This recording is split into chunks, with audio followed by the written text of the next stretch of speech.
Assalamualaikum warahmatullahi wabarakatuh.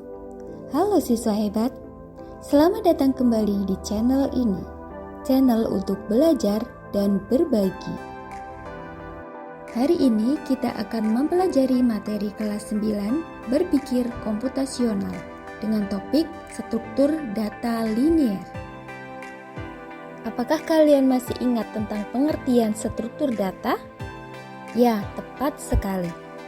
Struktur data adalah cara atau metode untuk menyusun, menyimpan, dan mengorganisir data dalam komputer agar dapat diakses, diolah, dan dimanipulasi secara efisien. Struktur data dibagi menjadi dua, struktur data linear dan non-linear.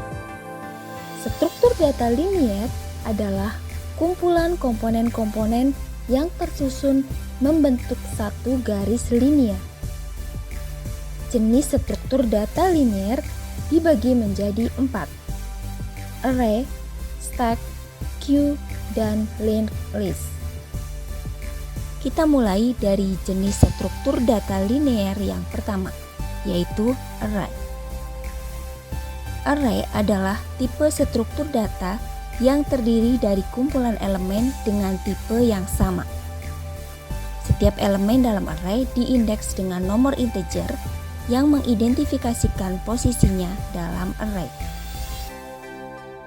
Array digunakan untuk menyimpan data berurutan dengan ukuran tetap. Akses ke elemen dalam array digunakan dengan cepat karena indeksnya langsung menunjuk ke lokasi memori yang sesuai. Contoh array integer berukuran 5, yaitu 10, 20, 30, 40, dan 50. Berikut kelebihan dan kekurangan array. Kelebihannya adalah: yang pertama, akses elemen cepat berkat pengindekan langsung ke lokasi memori. Yang kedua, penggunaan memori terpusat karena ukuran array tetap. Sedangkan kekurangannya, yang pertama, ukuran array tetap sehingga sulit menambah atau menghapus elemen tanpa mengalokasikan ulang memori. Dan yang kedua, penggunaan memori tidak efisien jika array memiliki banyak elemen yang kosong. Struktur data linear yang kedua adalah stack. Stack adalah struktur data tumpukan yang mengikuti prinsip LIFO. Last in, first out. Elemen terakhir yang ditambahkan akan menjadi elemen pertama yang dihapus.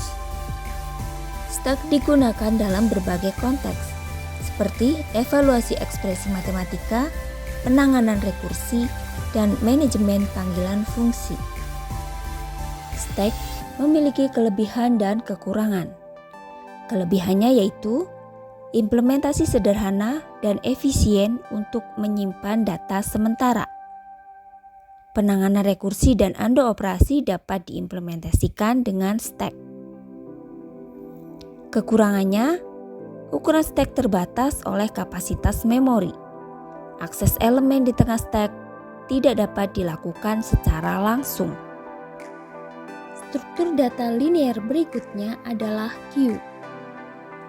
Berbeda dengan stack, queue merupakan struktur data antrian yang bekerja dengan prinsip FIFO, first in, first out.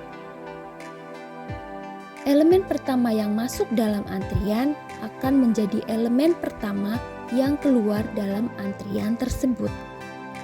Queue digunakan dalam penjadwalan tugas, manajemen antrian, dan simulasi proses antrian.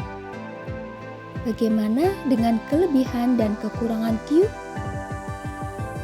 Kelebihan queue antara lain digunakan dalam penjadwalan tugas dan manajemen antrian, mengatur proses berbasis antrian secara efisien. Sedangkan kekurangan queue, yang pertama, akses elemen di tengah antrian tidak dapat dilakukan secara langsung.